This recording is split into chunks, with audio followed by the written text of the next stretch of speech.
My sister opened a brand new $130,000 Range Rover for Christmas with a huge silver bow. I got a $3 keychain. Mom said, "Stay humble, fair tam." I dropped my gift and walked out. By morning, Mom lost her mind. Can you imagine being told to be grateful for a $2.99 keychain while your sister is out in the driveway, literally squealing over a brand new Range Rover with a bow the size of a small car? That's exactly what happened to me last Christmas, and let me tell you, that $2.99 keychain became the catalyst for blowing up my entire family. My name is Ariel, I'm 28, and for 6 years, I've been grinding as a senior accountant in Denver. I pay my own bills, I own my own condo, and I haven't asked my parents for a dime since college. I honestly thought that all that independence, all that proving myself, would finally earn me some respect in my own family. I was devastatingly, painfully wrong. Christmas morning at my mom, Patricia's house has always been complicated. But this year felt different. There was this sharp, almost suffocating tension in the air. My dad, Gregory, was glued to his recliner, bourbon in hand, actively avoiding eye contact. And Mom, she was practically vibrating, flitting around the living room, arranging presents with an intensity that screamed, "I'm hiding something huge." Then Vivian arrived. My younger sister, 25, always making a grand entrance, always in designer clothes, always with freshly highlighted hair. She's never held a job for more than 3 months, never paid rent, and literally never worried about a single thing in her life. Our parents covered everything: her trendy apartment, her monthly shopping sprees, her spa days. The excuse, always the same tired song and dance: Vivian's finding herself. Vivian's sensitive. Vivian just needs more support. I just watched, my stomach twisting into knots, as her pile of gifts grew into a mountain. Designer bags, jewelry, the latest electronics, gift cards worth hundreds. My pile remained pathetically small. And then it happened. The moment that shattered everything I thought I knew about my place in this family. Mom stood up, dramatic as ever, her eyes practically sparkling.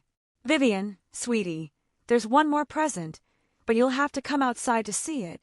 We all trooped out into the biting December air, and there it sat, gleaming, black, a Range Rover, decked out with an enormous silver bow, sparkling in the weak winter sunlight. Vivian screamed so loud, I swear the neighbors 3 blocks over heard her. She practically tackled Mom, sobbing with joy. Dad just stood there, smiling like this was completely normal. I just froze on the porch, clutching that pathetic $2.99 keychain. The contrast was so absurd, so blatantly cruel, I almost laughed. Almost.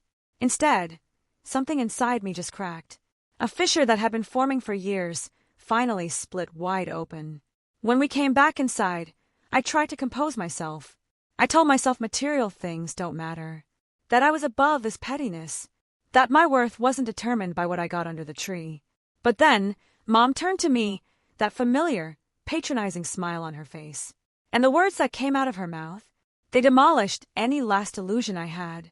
"You should be grateful for what you have, Ariel. Fair is fair. Your sister has had a difficult year, and she deserves something special to lift her spirits. Fair is fair." That phrase just ricocheted around my skull like a pinball machine gone haywire. How was any of this fair? Vivian's difficult year was breaking up with a boyfriend who wouldn't bankroll her life and briefly considering a job before deciding it was beneath her. My year. I had a cancer scare that required 2 biopsies, worked 70-hour weeks during tax season, and lost my beloved cat, my companion for 12 years. But none of that mattered to Patricia. In her carefully constructed world, Vivian was the princess who deserved endless support, and I was the ungrateful daughter who should be thankful for whatever scraps fell from the table. I looked down at that little heart keychain, costing less than a cup of coffee, and in that moment, standing in my mother's living room, surrounded by the glaring evidence of her favoritism, I made a decision that would change everything. I was done. Done smiling through the humiliation. Done pretending any of this was acceptable. Done being the daughter who kept coming back for more abuse disguised as family tradition.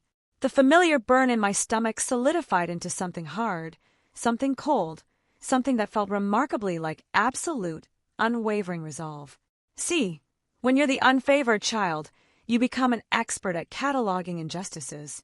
Not because you want to be bitter, but because the pattern is so overwhelming, your brain just starts building a case file of evidence no one will ever ask to see. I remembered Christmas when I was 12.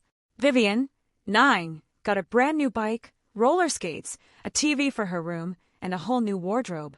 Me, I got a single book from the bargain bin, cover torn, spine cracked. When I asked Mom why, she said, "Vivian needs more encouragement. She struggles in school." Never mind, I was bringing home straight A's while Vivian barely scraped by. Then there was my 16th birthday. It fell the same week as Vivian's dance recital. My parents decided my birthday dinner could wait. Vivian needed their full attention. My birthday dinner never happened. Vivian, though, she got a party at an expensive restaurant after her recital. I got a $20 card, handed to me 3 weeks later, an afterthought Mom found under some papers. College. I worked 2 jobs to pay my tuition. We simply can't afford to help, they said. Vivian's entire 4-year degree.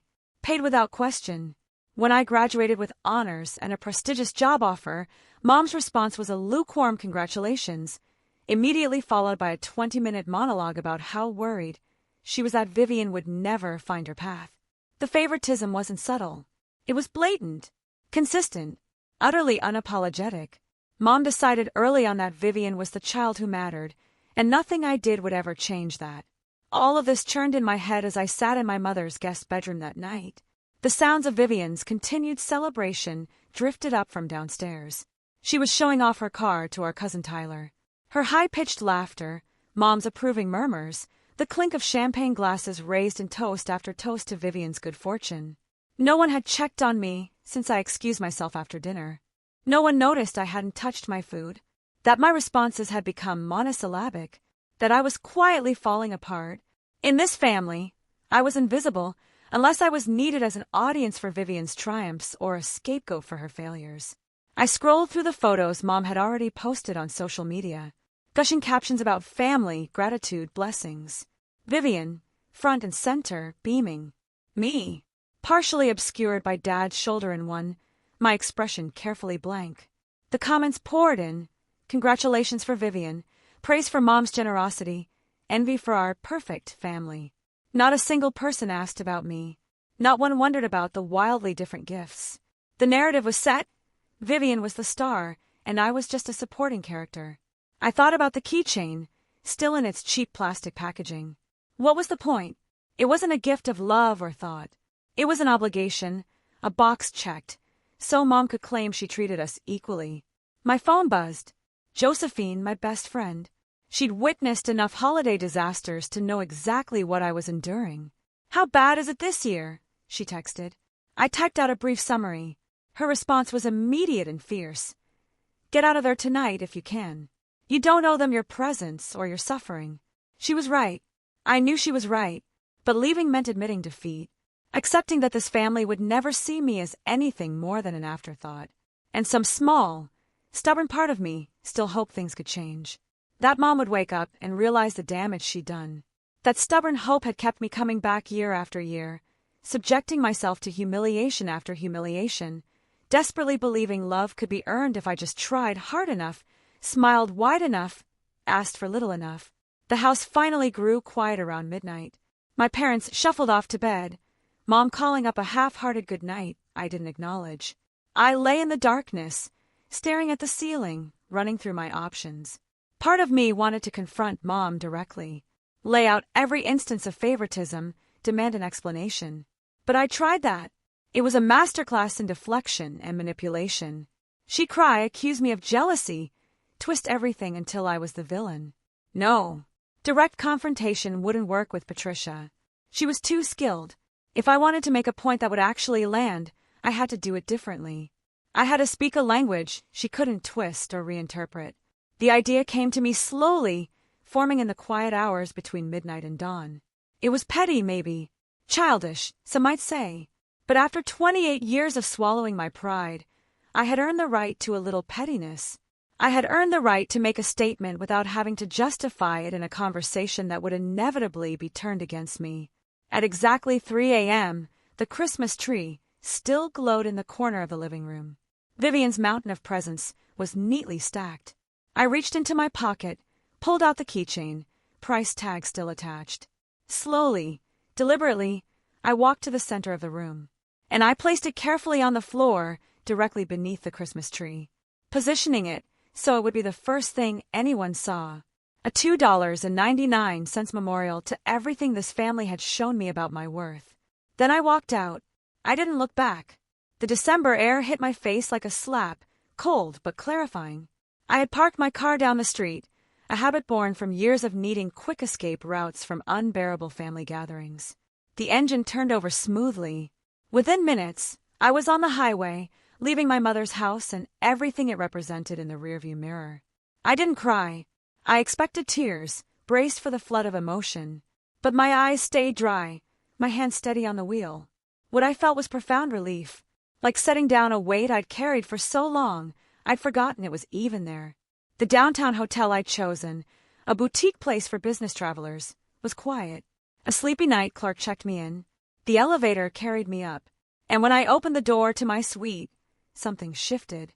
This was mine. This space, this decision, this moment of choosing myself over a family that had never chosen me. The suite was beautiful. Clean lines, soft lighting, a bed that looked like a cloud.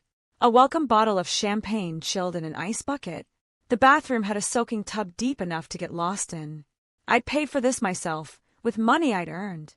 No one could take it away, or diminish its value with backhanded comments about gratitude. I changed into the plush robe, poured champagne, and settled into an armchair by the window. Denver stretched out below me, lights twinkling. Somewhere out there, people were waking up in happy homes, surrounded by families who loved them equally. I'd spent my whole life believing if I just tried harder, worked more, complained less, I could have that. But some truths can't be wished away. Some families are broken in ways no amount of effort can fix. And at a certain point, the healthiest thing you can do is stop trying to repair what was never whole. I picked up my phone, opened the camera. The champagne glass caught the light. The robe looked luxurious against the elegant suite. I snapped a photo, then another. On any other day, I'd never post something so indulgent. But today wasn't any other day. And I wasn't the same person I'd been 12 hours ago. I uploaded the photo without a caption. Let them interpret it. Let them wonder why I was in a luxury hotel instead of Mom's guest bedroom. I woke to my phone vibrating aggressively. 8:04 a.m. I'd slept for less than 4 hours, but I felt more rested than I had in months. The hotel room looked even better in daylight. I stretched luxuriously. Whatever storm was brewing back at Mom's, it could wait. Room service arrived 30 minutes later. A lavish breakfast. Fresh fruit, flaky pastries, eggs exactly how I liked them, crispy bacon, freshly squeezed orange juice for mimosas. I tipped generously. This meal, it was a small rebellion against years of settling for less than I deserved. Only after I'd finished, poured my second mimosa, and settled back into the armchair, did I finally flip over my phone. 23 missed calls from Mom, 15 from Dad, 8 from Vivian. A flood of texts. The first, from Mom, at 7:12 a.m., was relatively restrained. Ariel, where are you? Your car isn't outside and your bed hasn't been slept in. 4 minutes later, it escalated. Why is there a keychain in the middle of the living room floor? What is the meaning of this? Call me immediately. By the third message, all pretense of calm vanished. Call me immediately. You have ruined Christmas for everyone. Your sister is in tears because you left without saying goodbye. How could you be so selfish? I scrolled through the frantic messages. Demands, threats, accusations of selfishness, drama and gratitude. Dad's messages were more measured, but carried that same familiar undertone of disappointment.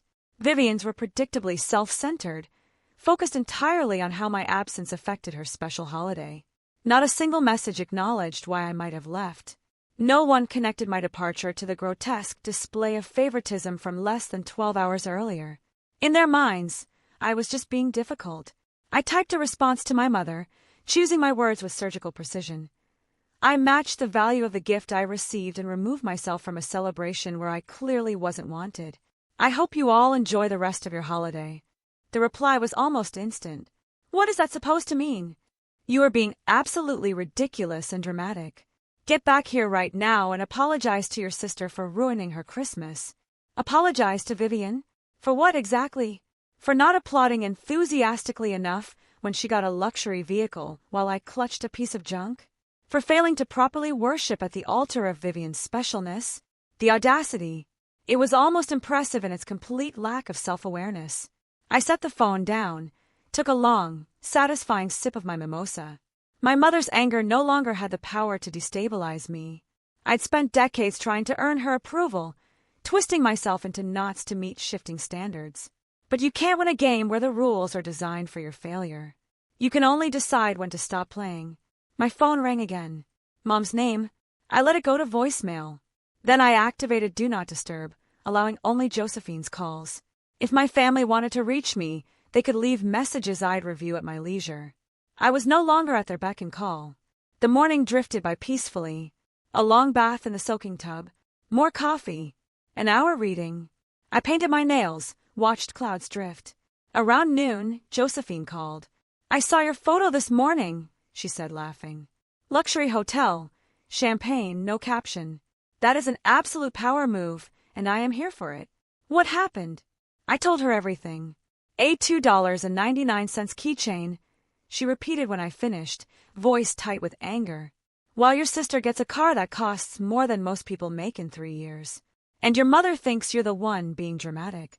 $2.99, to be exact. Price tag still attached. I can't believe this woman. Actually, scratch that. I absolutely can believe it. I've watched this pattern for years. But the Range Rover? That takes favoritism to a whole new level. The worst part, I said, is she genuinely doesn't seem to understand why I'm upset. In her mind, Vivian deserved that car, and I should be grateful for whatever I received.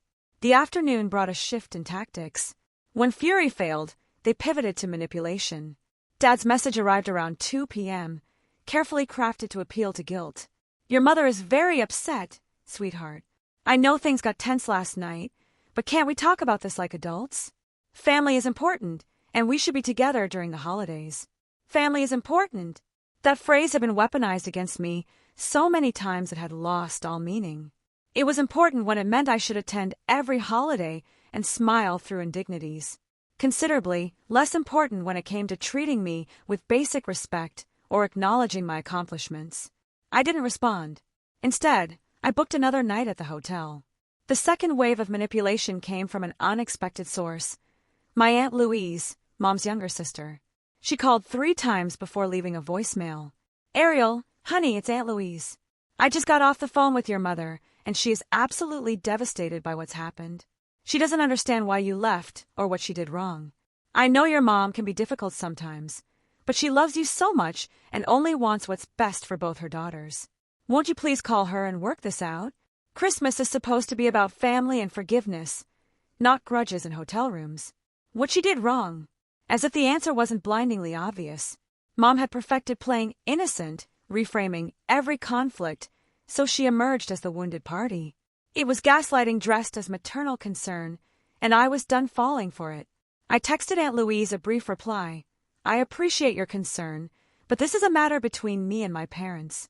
I won't be discussing it further with extended family members. Then I blocked her number. The flying monkeys had been dispatched, and I had no interest in explaining myself to people who had already chosen sides. By evening, the messages from my immediate family had taken on a desperate, almost pleading edge. Mom was no longer demanding, she was begging. Ariel, please. I don't understand what's happening, or why you're doing this to us. Whatever I did, I'm sorry. Just come home, and we can talk about it like a family. Your father and I are worried sick about you. The apology was notable for its complete lack of specificity. She was sorry for whatever she did, meaning she either genuinely didn't know or was pretending not to, hoping I'd fill in the blanks and absolve her. Either way, it wasn't the acknowledgement I needed, and I was done accepting crumbs. I considered laying out, in plain language, exactly what had happened. But I tried that countless times. Mom had an inexhaustible supply of excuses. Vivian needed more support. Gifts were different because Vivian had different needs. The financial disparities were acceptable because Vivian would pay them back someday. Nothing I said would ever break through those defenses. Mom's worldview was built on Vivian's specialness. Admitting she treated me unfairly would require dismantling everything she believed about herself as a parent. That was work she would have to do herself. So I said nothing. I let my silence speak for itself. That night, I went to the hotel restaurant, ordered a proper celebratory meal. A perfectly cooked steak, excellent wine. The restaurant was half empty, peaceful. The server, Margaret, asked if I was celebrating anything special. Independence, I told her with a smile. I'm celebrating my independence. She smiled back like she perfectly understood and brought me a complimentary, decadent chocolate cake. Back in my suite, I pulled up social media, posted another photo. The beautiful dinner spread, city lights twinkling. Again, no caption. Let them wonder. Let them imagine me living my best life while they stewed in their dysfunction. Vivian had been posting too. A series of photos with her Range Rover, hashtagged within an inch of its life. Hashtag blessed, hashtag grateful, hashtag best Christmas ever. Her comments were full of congratulations. Completely unaware of the cost of that blessing, or the sister cast aside so Vivian could shine. I closed the app. Comparison is the thief of joy, and I had no interest in letting Vivian's manufactured happiness diminish my hard-won peace. She could have her car and her hashtags. I had something more valuable, my self-respect. The knock on my hotel room door came at exactly 11 a.m. on the second day. I just finished getting dressed, planning to explore downtown Denver, maybe do some post-Christmas shopping. I opened the door. Instead of housekeeping, there stood my mother. Her face a mask of righteous indignation and wounded maternal pride. How did you find me? My voice was flat, devoid of surprise. Your social media posts, she said, pushing past me without an invitation. The lobby was visible in one of your photos. It wasn't hard to figure out. Of course. I'd been too focused on making a statement to consider she'd see it as a challenge. She surveyed the room with barely concealed disdain. The rumpled sheets, the empty champagne bottle, the room service cart. So, this is where you've been hiding. Spending money on luxury hotels while your family worry themselves sick about you. I'm not the one who spent $130,000 on a car for one daughter while giving the other a gas station trinket. I replied evenly. My little getaway is a drop in the bucket compared to what Vivian received yesterday. Her face flushed. That car was a special gift for a special occasion. Your sister has been through so much this year. Your father and I wanted to do something meaningful to lift her spirits. Is that really so hard for you to understand? Why must you always make everything about yourself? And my keychain? I asked. Was that also a special gift? Was there thoughtful reasoning behind giving me something that cost less than a cup of coffee while my sister got a luxury vehicle? She waved her hand dismissively, a gesture I'd seen 1,000 times when she wanted to brush aside my concerns. You're always so focused on material things, Ariel. It's unbecoming. Christmas isn't about what you receive. It's about family, being together, showing love and appreciation for each other. Really? My voice rose, but I forced myself to stay calm. Because it seems to me that Christmas is very much about material things when it comes to Vivian. Designer bags, expensive jewelry, a $130,000 car. But when it comes to me, suddenly Christmas is about the spirit of the holiday and being grateful for whatever scraps I receive. You're twisting my words. That's not what I meant at all, and you know it. Then what did you mean, Mother? Please explain it to me in terms I can understand. Explain how it's fair that Vivian has received hundreds of thousands of dollars in gifts over the years, while I get dollar store items and lectures about humility and gratitude. I genuinely want to understand your logic. She opened her mouth, closed it, then opened it again. For once, she seemed genuinely at a loss for words. The silence stretched between us, heavy with decades of unspoken resentments. Your sister needs more support, she finally said, falling back on the familiar excuse like a security blanket. She's sensitive, and she struggles with things that come easily to you. You've always been so strong and capable, Ariel. You don't need the same things she needs. What I need, I said, my voice barely a whisper but full of steel, is to be treated like I matter. What I need is for my own mother to see me, really see me, instead of treating me like an afterthought in my own family. What I need is to not feel invisible every single time I walk through your front door. Tears welled in her eyes, but I'd seen this performance too many times to be moved. It was a manipulation tactic. If I pushed any harder, she'd claim I was being cruel. "I came here to bring you home," she said, her voice trembling with practiced emotion. "Your father and I miss you. Vivian is still upset you left without saying goodbye. Can't we just put this unpleasantness behind us and enjoy the rest of the holiday together as a family? Put it behind us, as if the underlying issues would just disappear if we stopped talking. As if a lifetime of favoritism could be erased by my agreement to pretend it never happened." "No," I said quietly, firmly. "I don't think I can do that anymore, Mother." "What does that mean?" "It means I'm done. I'm done coming to holidays where I'm treated like a second-class citizen in my own family.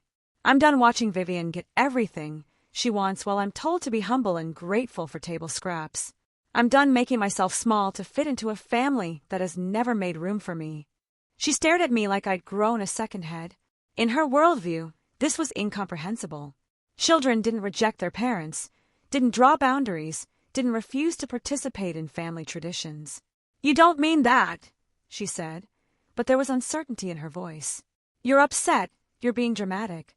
Once you calm down, you'll see this whole thing has been blown completely out of proportion.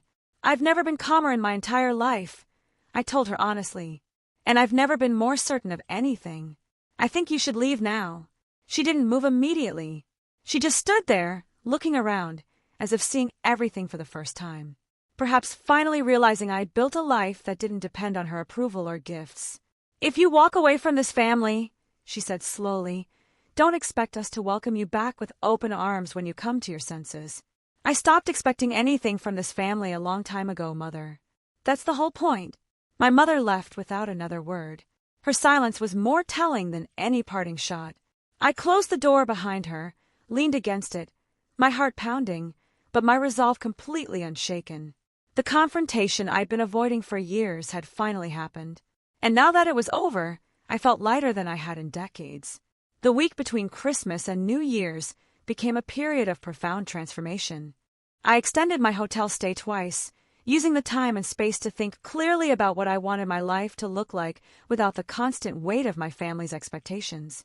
Josephine came to visit, bringing wine and Thai food, and the kind of uncomplicated friendship I'd always craved from my blood relatives. "You know what I realized?" I told her, twirling noodles around my fork. "I've spent so much energy trying to earn love from people who decided a long time ago not to give it to me. Imagine what I could accomplish if I redirected all that effort towards people and things that actually matter." Josephine nodded. "You've been pouring water into a bucket with no bottom for your entire life. Of course you're exhausted. Of course, nothing ever feels like enough for them." It was such an apt metaphor, I wrote it down. My family's attempts to contact me dwindled. Mom sent one final message on December 28th, informing me she was deeply hurt by my behavior and hoped I'd come to my senses before irreparable damage was done.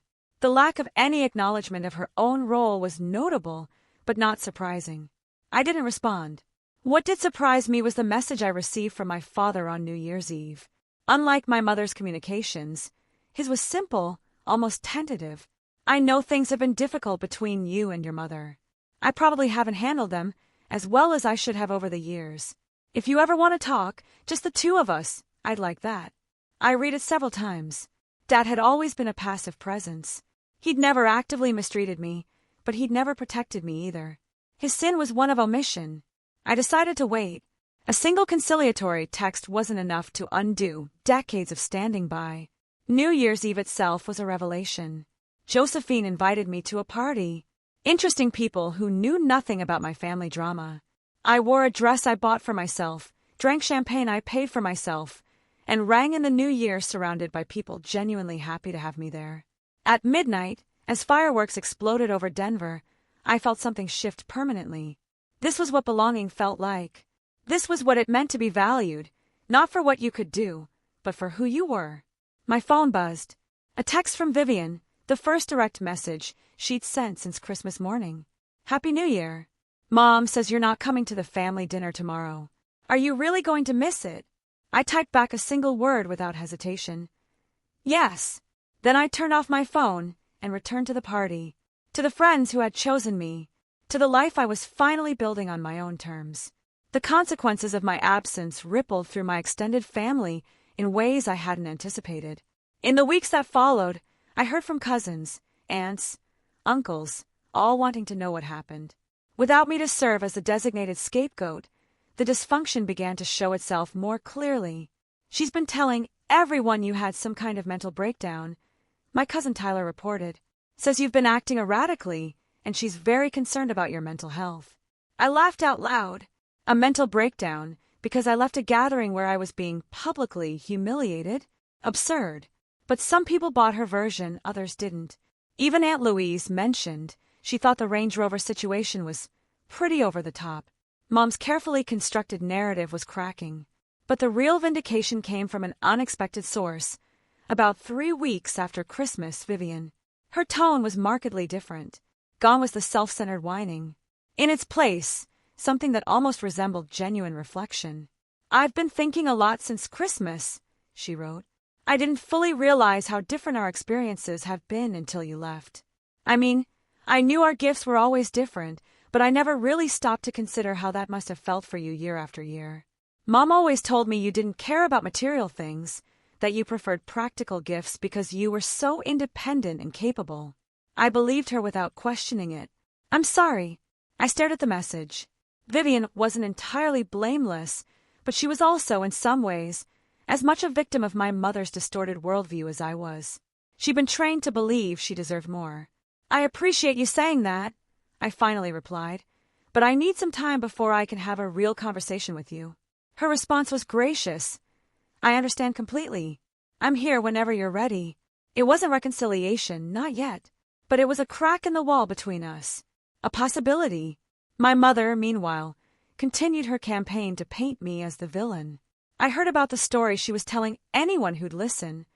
I'd always been ungrateful, jealous of Vivian, demanding, impossible to please. The irony would have been funny if it weren't so painful. I, who had spent my entire life asking for nothing more than basic fairness, was being cast as demanding. But the beautiful thing about truth is that it surfaces eventually. The people who knew me knew immediately that Mom's version didn't match reality. And the people who didn't, their opinions didn't matter to me anymore. Spring arrived with its promise of renewal. I had left my mother's orbit entirely, declining every invitation, ignoring every guilt trip. My career flourished. I got a promotion, a significant raise, and started exploring leadership positions I'd previously thought were beyond me. Without the emotional weight of trying to earn my mother's approval, I had energy and creativity to spare. I also started therapy, something I should have done years earlier. My therapist helped me understand how I'd been conditioned to accept less than I deserved, to make myself smaller. My father reached out again in April. We met for coffee, just us. He surprised me by actually acknowledging what he'd failed to see. "I let your mother run the show our entire marriage," he admitted, staring into his cup.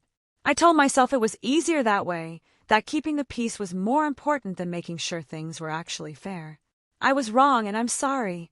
It wasn't a complete apology, but it was a start. We agreed to keep talking."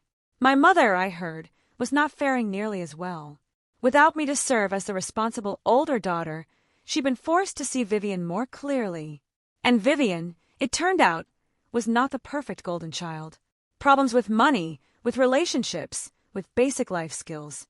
The Range Rover sat mostly unused because Vivian couldn't afford the insurance without additional help. Patricia found herself facing the inevitable consequences of a lifetime of unequal treatment.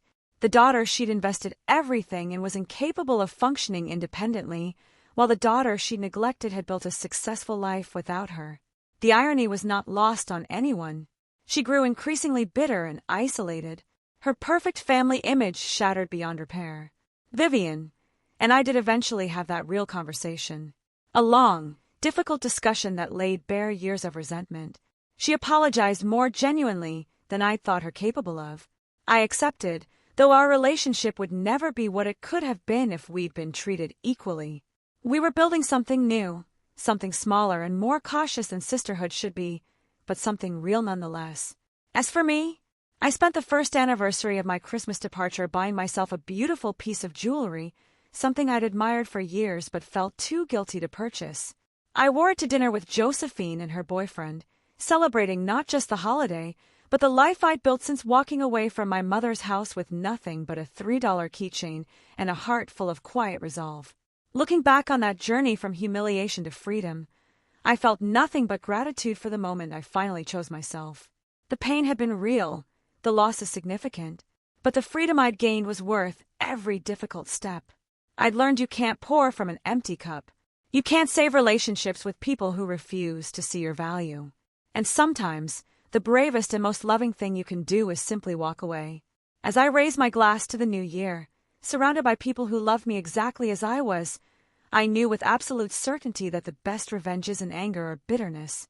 The best revenge is simply this: living well, loving fully, and never again accepting less than I deserve. So, tell me, have you ever had a moment where you realized you just had to walk away from a family dynamic that was hurting you? What did you do? I'd really love to hear your stories in the comments below.